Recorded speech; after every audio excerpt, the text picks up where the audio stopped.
नमस्कार.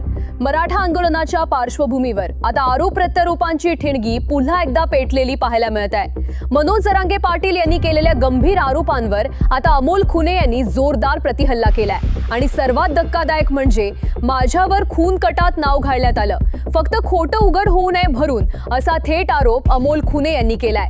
नेमकं काय घडलंय, कोणकोण यात सामील आहे आणि या सर्व वादामागचं सत्य काय आहे?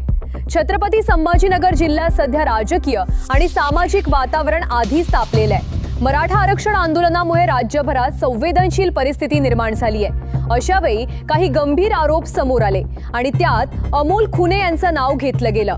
मनोज जरांगे पाटील यांनी काही व्यक्तींवर कट रचल्याचा आरोप केला आणि या कथित कटामध्ये अमोल खुने यांचा सहभाग असल्याचं म्हटलं गेलं. मात्र या आरोपांनंतर अमोल खुने यांनी पत्रकार परिषद घेत थेट प्रतिक्रिया दिली. त्यांनी स्पष्ट शब्दात सांगितलं की माझ्यावर लावलेले आरोप पूर्णपणे खोटे आणि निराधार आहेत. त्यांचा दावा आहे की त्यांना जाणीवपूर्वक या प्रकरणात ओढलप जात आहे.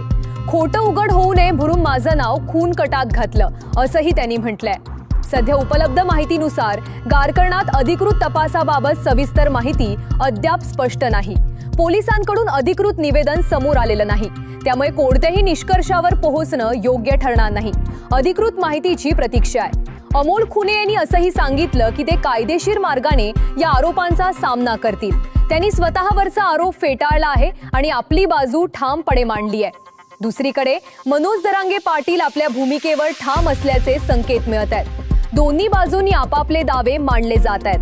पण इथे सर्वात महत्त्वाचा मुद्दा असा आहे की सार्वजनिक मंचावर अशा गंभीर आरोपांची देवाणघेवाण होणं समाजासाठी किती योग्य आहे. आधीच संवेदनशील वातावरण असताना असे आरोप परिस्थिती अधिक तणावपूर्ण करू शकतात का?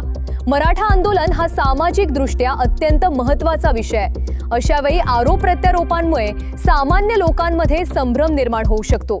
लोकांच्या मनात प्रश्न निर्माण होतात. नेमकं सत्य काय आहे? कोणावर विश्वास ठेवायचा? प्रशासनाची भूमिका काय आहे? प्रशासन आणि तपास यंत्रणांवर निष्पक्षपणे काम करण्याची जबाबदारी अधिक वाढलेली आहे. जर या प्रकरणात काही गुन्हा नोंद झाला असेल तर तपासातून सत्य समोर येणं गरजेचं आहे. तोपर्यंत अफवा किंवा अपूर्ण माहितींवर विश्वास ठेवणं योग्य ठरणार नाही. मात्र अंतिम सत्य हे अधिकृत तपास आणि कायदेशीर प्रक्रियेनंतरच स्पष्ट होईल. तोपर्यंत संयम राखणं आणि अधिकृत माहितीकडे लक्ष ठेवणं गरजेचं आहे. ही संपूर्ण घटना सध्या आरोप आणि प्रत्यारोपांच्या टप्प्यावर आहे. आम्ही कोणत्याही बाजूने निष्कर्ष काढत नाही. सत्य जे असेल ते पुढील तपासातूनच स्पष्ट होईल. तुमचं मत काय आहे? हा वाद आणखी वाढेल असं तुम्हाला वाटतं का, की लवकरच यावर तोडगा निघेल? तुमचं मत कमेंटमध्ये नक्की सांगा. व्हिडिओ उपयुक्त वाटला असेल तर लाईक करा आणि अशाच विश्वासार्ह आणि सविस्तर अपडेट्ससाठी चॅनलला सबस्क्राईब करा. धन्यवाद.